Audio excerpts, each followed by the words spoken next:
नमस्कार दोस्तों, बहुत बहुत स्वागत है आपका सीकर 23 न्यूज़ चैनल में। आज सीकर 23 न्यूज़ चैनल टीम पहुंची है एक ऐसे राजनेता के पास में जो किसी परिचय के मोहताज नहीं है। सीकर जिले की कांग्रेस पार्टी के कद्दावर नेता और पूर्व केंद्रीय मंत्री सुभाष जी महरिया के पास में, और जानेंगे उनसे सीकर की राजनीति के बारे में कुछ सवालात। सर, बहुत बहुत स्वागत है आपका सीकर 23 न्यूज़ में। Thank you. सर, सवाल आपसे ये है कि क्या कारण रहा था कि आपने बीजेपी छोड़ के और आप कांग्रेस में आए? देखिए, ऐसा है कि मैं बीजेपी में रहा, बीजेपी से मेंबर ऑफ पार्लियामेंट भी रहा।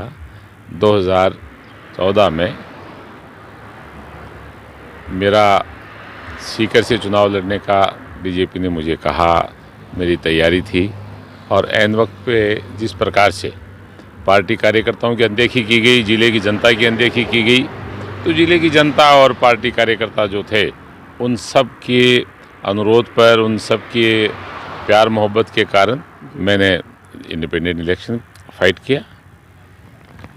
सर, कांग्रेस में आकर आप कैसा महसूस कर रहे हैं? मैं ठीक महसूस कर रहा हूँ। कांग्रेस में मैं 2016 में जब से आया हूँ, उसके बाद मैंने पार्टी के लिए काम किया, रात और दिन मेहनत की। सीकर ज़िले के 8 विधायक हैं और राजस्थान का चौथा बड़ा ज़िला है।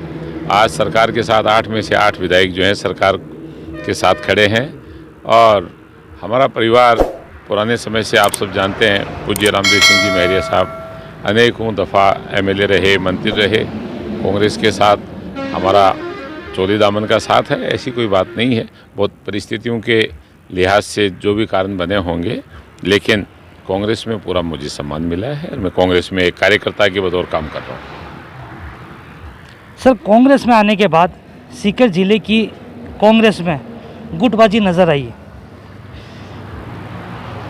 जिसका परिणाम आपके द्वारा पिछला लोकसभा चुनाव लड़े तो कई कांग्रेसी नेता चुनाव प्रचार के लिए उदासीन नज़र आए। देखिए, ये सब चीज़ें जब रिजल्ट्स आ जाते हैं और रिजल्ट आने के बाद में जब रिजल्ट पॉजिटिव नहीं रहते हैं तो ये बातें चलना स्वाभाविक है। लेकिन कांग्रेस के सब कार्यकर्ताओं ने, कांग्रेस के सब नेताओं ने अपनी ओर से पार्लियामेंट इलेक्शन में पूरी भागदौड़ भी की है।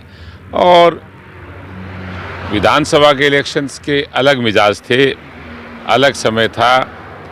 विधानसभा इलेक्शंस में एक स्टेट को लेकर, स्टेट इश्यूज़ के ऊपर इलेक्शन हुआ।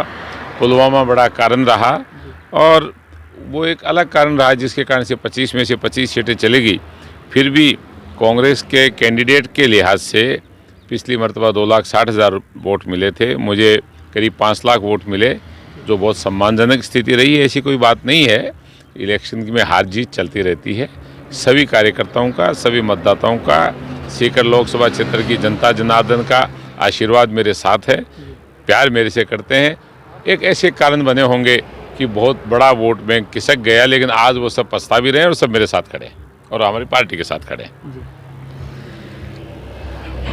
सर, कांग्रेस में आने के बाद आपको पार्टी स्तर पर कोई जिम्मेदारी नहीं मिली, इसका क्या कारण है? नहीं, मुझे जिम्मेदारी कैसे नहीं मिली। एआईसीसी की मेंबरशिप में नया कांग्रेस में आया, उसके बावजूद मुझे ऑल इंडिया कांग्रेस कमेटी में जो राजस्थान से गिनती के मेंबर हैं उनमें मुझे मेंबर बनाया गया। कांग्रेस के प्रत्याशी के रूप में लोकसभा का चुनाव मैंने लड़ा, तो मेरा पहला ध्येय जो है वो पूरे लोकसभा क्षेत्र में मेरे कार्यकर्ताओं के संपर्क में रहना, यहाँ की जनता जनार्दन के संपर्क में रहना, छोटे से छोटे काम से लेकर चाहे बड़े से बड़े काम हो, सबके सुख दुख में भागीदारी निभाना। वो काम में मेरे लोकसभा क्षेत्र में रात और दिन सबसे मिलता रहता हूँ, सब मेरे से मिलते रहते हैं। मेरा ऑफिस बराबर कार्यरत है, हम सब लोग काम करते हैं। सर, क्या आने वाले भविष्य में कांग्रेस पार्टी में ही रहेंगे या फिर कोई दूसरी योजना बना रहे हैं आप? देखिए, मैं कांग्रेस का कार्यकर्ता हूँ। कांग्रेस पार्टी ने मुझे ऑल इंडिया लेवल के ऊपर एआईसीसी का मेंबर बनाया है। कांग्रेस पार्टी ने मुझे लोकसभा का प्रत्याशी बनाया है।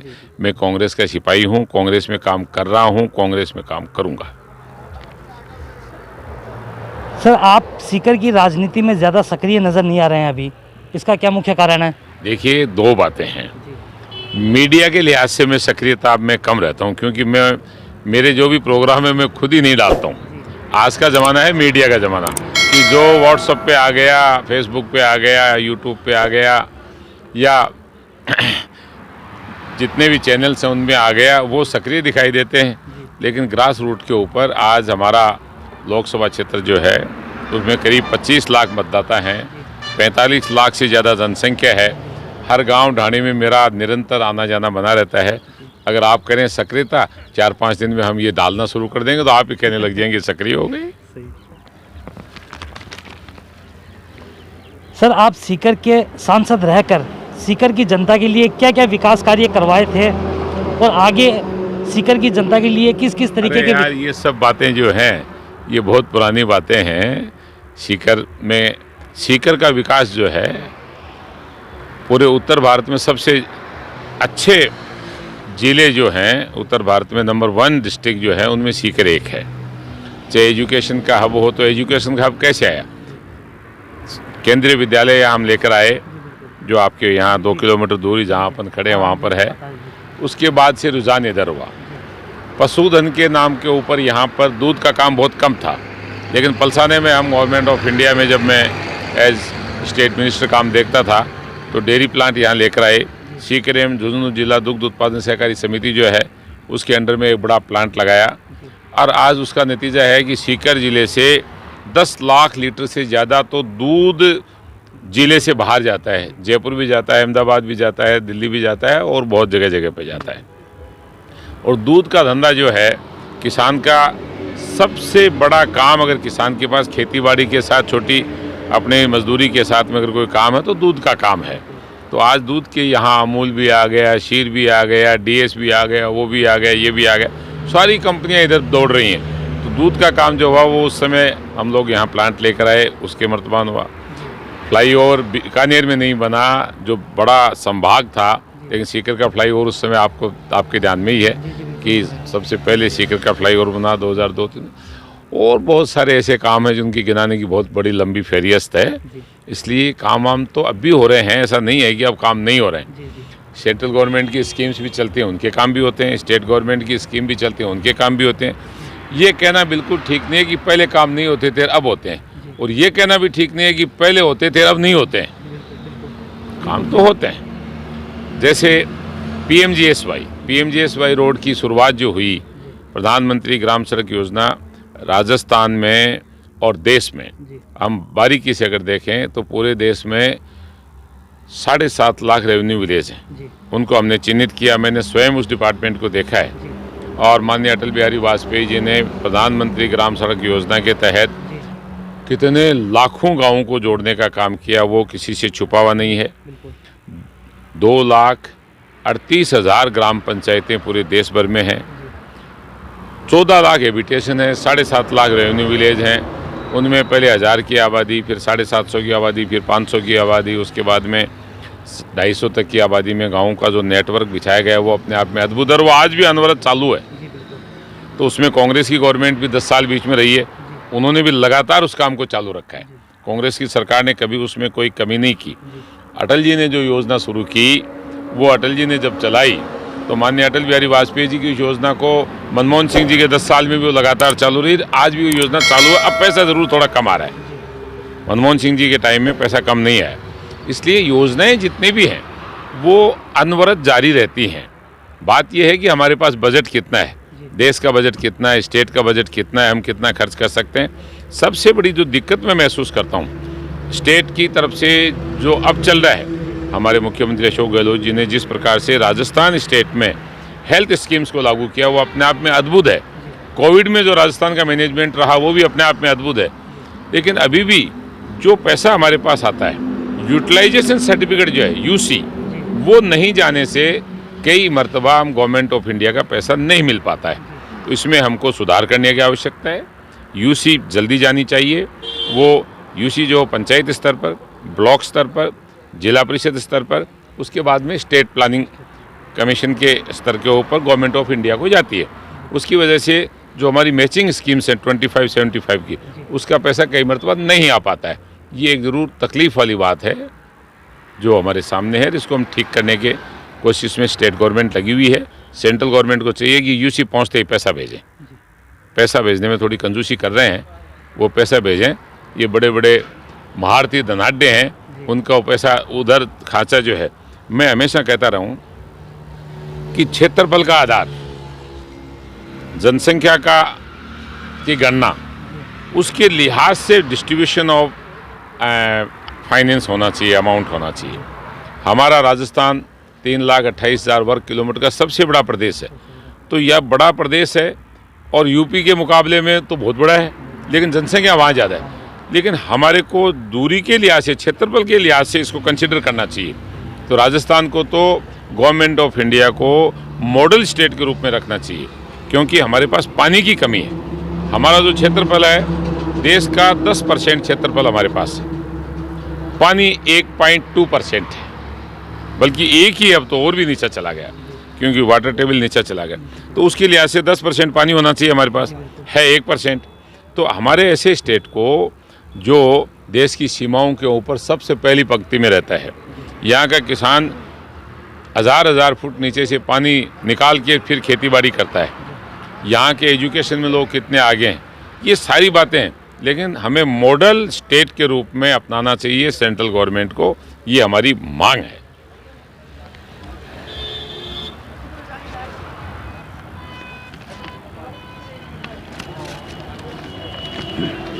सर, 26 जनवरी 2022 के दिन पीसीसी चीफ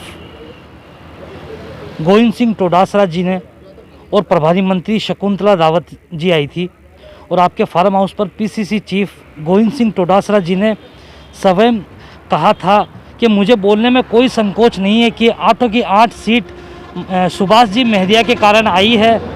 तो क्या सभी जो सीकर जिले के विधायक है इस बात को मानते हैं?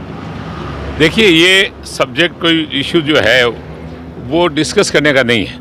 मैं तो कार्यकर्ता हूँ, मेरे साथ एक कार्यकर्ताओं के मित्रों की जो टीम है, कार्यकर्ताओं की जो टीम है, जो मतदाता हैं, उनमें बहुत सारे मतदाता ऐसे हो सकता है उनसे कम जान पहचान हो, लेकिन वो समर्थक हैं या पसंद करते हैं, वो सारे लोग जो है, कांग्रेस का जो इलेक्शन हुआ उसमें सारे लगे हुए थे।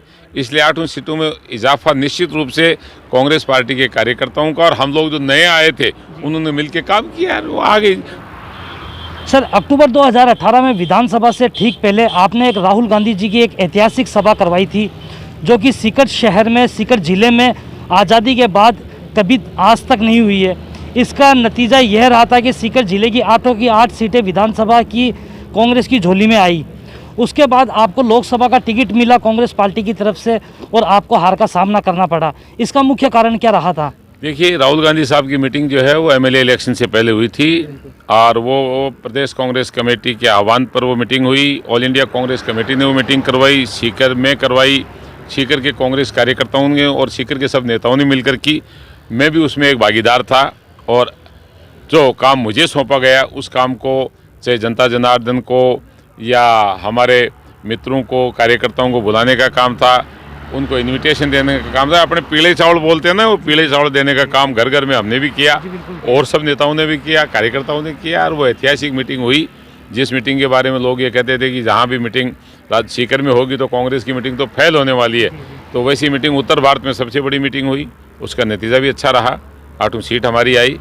उसके बाद में, पुलवामा के बाद में, देश का माहौल अलग तरह का हो गया, और जीत हार चलती रहती है, इस पर बहुत ज़्यादा फोकस करने वाली बात नहीं है। मतदाताओं ने बहुत ज़बरदस्त समर्थन दे रखा है। जो लोग बाहर चले गए, 2.5-3 लाख लोग, वो खुद ये कह रहे हैं कि यार वो माहौल ऐसा बन गया, इसलिए तो ये मत मानना कि हम तेरे साथ नहीं, हम तो अब तेरे साथ ही हैं। Thank you sir. 2-3 सवाल और है बस आपसे। रीट परीक्षा को लेकर जो बवाल मचा हुआ है, रीट परीक्षा को रद्द करो या सीबीआई की जांच करो, इसके लिए आपके क्या विचार हैं? रीट परीक्षा के बारे में सब कोई अच्छे से जानते हैं। जो पेपर आउट हुआ या पेपर लीक हुआ या पेपर बाहर निकला शिक्षा संकुल से, उसकी सब भर्त्सना करते हैं। मैं व्यक्तिगत रूप से बहुत भर्त्सना कर सकता हूँ। उन लाखों नौजवान भाई बहनों के साथ जो ये बड़ा खिलवाड़ हुआ, और जिन लोगों ने ये खिलवाड़ किया उनको सख्त से सख्त उन पर कार्रवाई होनी चाहिए, ये बड़ी खुली बात है। और रीट का जो एग्ज़ाम है, मैंने तो मुख्यमंत्री जी से अनुरोध किया है कि रीट का एग्ज़ाम जो है वो ये रद्द करने की जो प्रक्रिया सरकार के पास होती है, उसमें विद्यार्थियों के हित को देखते हुए ये रद्द किया जाना न्यायोचित रहेगा। दोबारा जल्दी से जल्दी 2-3-4 महीने में पेपर होके इनको वापस नौकरी दी जाए, और एसओजी जो जांच कर रही है वो बहुत तेज़ी से कर रही है, अच्छी जांच कर रही है। सब दूध का दूध और पानी का पानी आने वाले समय में सामने आ जाएगा, लेकिन विद्यार्थियों का अहित नहीं होना चाहिए। मैं विद्यार्थियों के साथ खड़ा हूँ। सर, कुछ दिन पहले जयपुर में एक राष्ट्रीय स्तर की सभा हुई थी, जिसमें आपकी क्या भूमिका रही थी? पार्टी आलाकमान ने आपको क्या जिम्मेदारी सौंपी थी? पार्टी आलाकमान ने लोकसभा क्षेत्र सीकर से जो वहाँ पर हमारे कार्यकर्ताओं की टीम जानी थी, उन कार्यकर्ताओं की टीम को अलग अलग जगह कार्यकर्ताओं से संपर्क करने का काम जो था, वो मेंबर होने के नाते और मैं प्रत्याशी होने के नाते 8 विधानसभा क्षेत्रों में हम गए, सबसे बात की, सब कार्यकर्ताओं को लेकर जयपुर में गए और जयपुर की मीटिंग सफल हुई। सर, सीकर जिले में अभी किस तरीका का विकास कार्य चल रहा है? देखिए, सीकर जिले में विकास कार्य के लिए अलग अलग स्कीम्स का जो पैसा चलना चाहिए, विकास कार्य थोड़ा ठंडा चल रहा है। गवर्नमेंट ऑफ इंडिया का पैसा नहीं आ रहा है। स्टेट गवर्नमेंट के अपने सोर्सेज हैं, एक सीमित सोर्सेज होते हैं। अगर 25% वो लगा सकते हैं, 75 वहाँ से नहीं आएगा तो काम ठप हो जाएगा। इसलिए वो 25% पैसा जो है, जो जमा पड़ा है, उसको सेंट्रल गवर्नमेंट अपना 75% पैसा उसमें जोड़ के हमको देगी, तो थोड़ा विकास कार्य तेज़ी से होगा। डेवलपमेंट वर्क जो है उसमें थोड़ी तेज़ी लाने की आवश्यकता है। जो नया बजट हमारा आ रहा है, हम उम्मीद करते हैं कि अभी जो बजट आएगा स्टेट गवर्नमेंट का, उसमें स्टेट गवर्नमेंट आम जनता के लिए बहुत कुछ नया करने जा रही है, जिससे जनता को एक सहूलियत भी मिलेगी और हमारा जो ग्राफ है वो तेज़ी से उठेगा और आर्थिक रूप से हर परिवार की आय बढ़े, ऐसा बजट आए, ये मैंने मुख्यमंत्री जी से अनुरोध किया है। सर, आने वाले चुनाव विधानसभा हो या लोकसभा, आपकी क्या भूमिका रहेगी? कौन सा चुनाव आप लड़ेंगे और कहां से? मेरे भाई, ये किसी के हाथ में होते हैं कि अपना काम तो भागदौड़ करना है। इसलिए आने वाले जो चुनाव हैं, चुनावों का बिगुल सबके सामने है कि 2023 में चुनाव हो रहे हैं और फिर 2024 में हो रहे हैं। पार्टी का जो आदेश होगा वही चुनाव होते हैं, वही चुनाव लड़े जाते हैं। कार्यकर्ता के बतौर अपनी पूरी टीम जो अब हमारे कार्यकर्ताओं की है, कांग्रेस कार्यकर्ताओं की है, उसके साथ जो कार्यकर्ताओं का पार्टी का आदेश होगा, जो जनता जनार्दन का आदेश होगा, वही होने वाला है सब। सर, भविष्य में पार्टी आपको कोई मंत्री पद या कोई पद देती है तो वो स्वीकार होगा?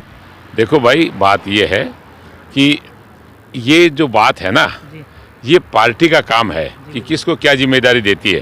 पार्टी किसी को कोई भी जिम्मेदारी देती है तो वो काम पार्टी के कार्यकर्ता के बतौर उसको करना पड़ता है। लेकिन मैंने न तो कभी मंत्री का पद मांगा है, न मैंने कोई बोर्ड निगम का पद मांगा है और न मैं मांगने वाला हूँ। सर, सीकर शहर की जनता और सीकर जिले की जनता आपको बहुत ज़्यादा पसंद करती है, आपको चाहती है।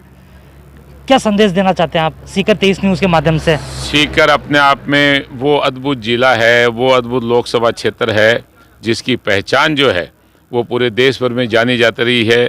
चाहे पूज्य चौधरी देवीलाल जी रहें, चाहे पूज्य चौधरी डॉक्टर बलराम जाखड़ साहब रहें, चाहे और बहुत सारे कैंडिडेट रहे, हम भी रहे 3 बार। सीकर की पहचान नेशनल लेवल के ऊपर जो है वो लुप्त होती जा रही है, इसका मुझे अफसोस है। बहुत बहुत धन्यवाद सर, आप हमें टाइम दिया, टाइम आपका ख़राब किया, उसके लिए बहुत बहुत धन्यवाद। तो ये हमारे साथ मौजूद थे पूर्व केंद्रीय मंत्री सुभाष जी महरिया, और किस तरीके से बेबाक होकर इंटरव्यू दिया है, हमें हमारे तमाम सवालों के जवाब दिए हैं और आने वाले चुनाव की प्रतिक्रिया, सीकर के विकास कार्य के लिए प्रतिक्रिया, हर प्रकार की प्रतिक्रिया देते दिखे और हमें टाइम दिया। देखते रहिए सीकर 23 न्यूज़। मैं आरिफ खान, कैमरामैन जावेद खान के साथ। जय हिंद, जय भारत।